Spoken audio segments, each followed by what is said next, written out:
All right, before we dive in, we have to get this out of the way.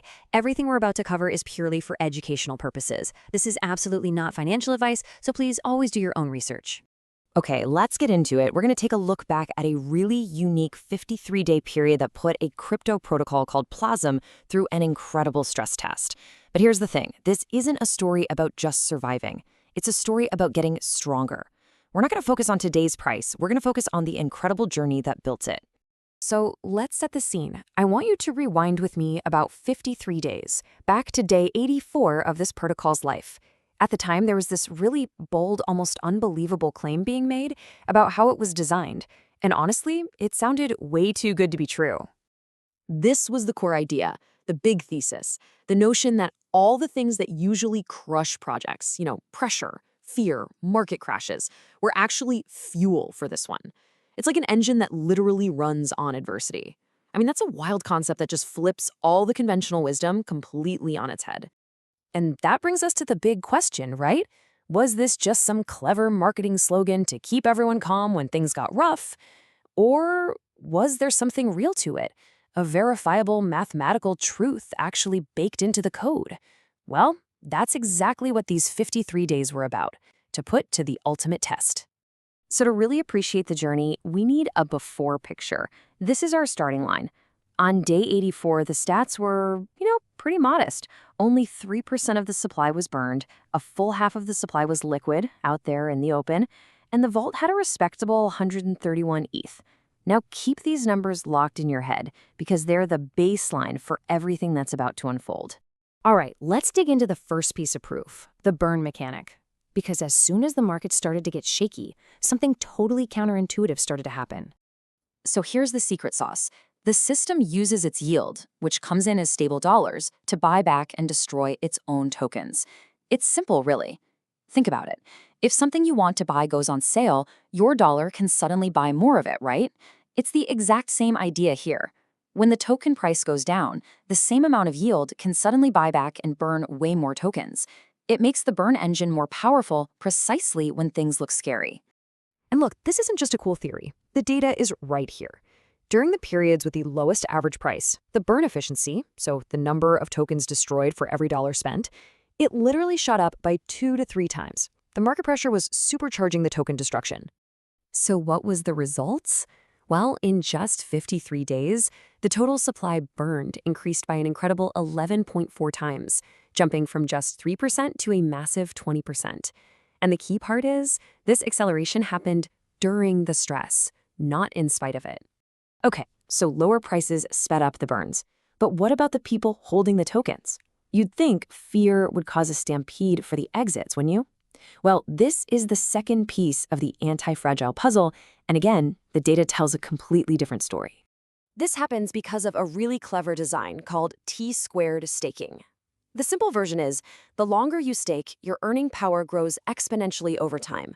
If you unstake, you're not just taking your tokens out, you're giving up all that massive future growth. So when things get volatile and your conviction is tested, the most logical and profitable thing to do is actually stay put. And what's so fascinating is when you map the staking behavior to these key moments of fear.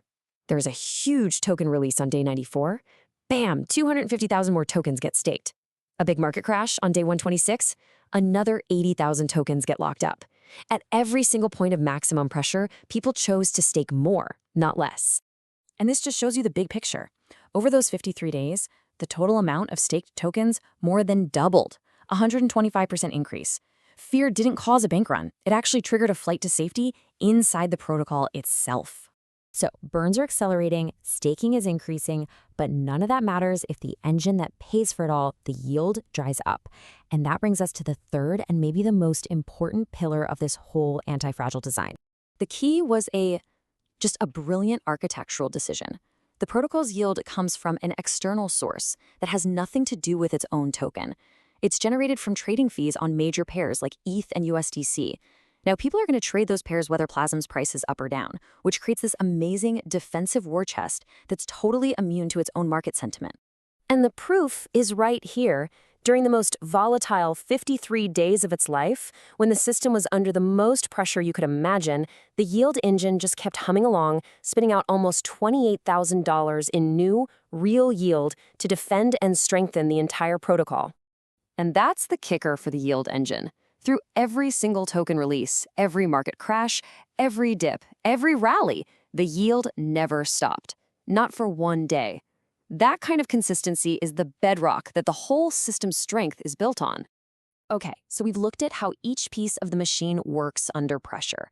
Now it's time to zoom out and see the total transformation. Let's put day 84 right next to day 137 and see what 53 days of pure stress actually built.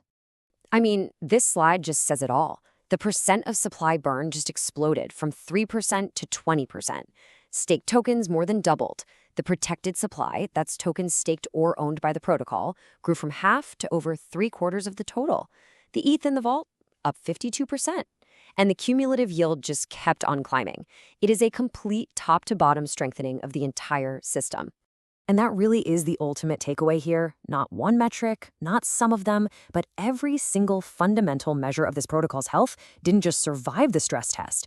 It was actively made better by it. This is the anti-fragile thesis, but it's not a theory anymore. It's proven with cold, hard data. So this brings us to that recent 73% price rally. And now we can see it for what it really is. It's not the cause of the protocol's strength. It's the inevitable effect of it. It's the market finally waking up and recognizing the fundamental shift that took place over those 53 days.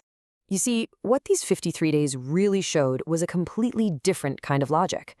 In the old way of thinking, stress is damage. The best you can hope for is to survive and get back to where you were. But in this anti-fragile model, stress is a catalyst. The normal outcome is to come out stronger than you were before. PLAZM didn't just recover, it evolved.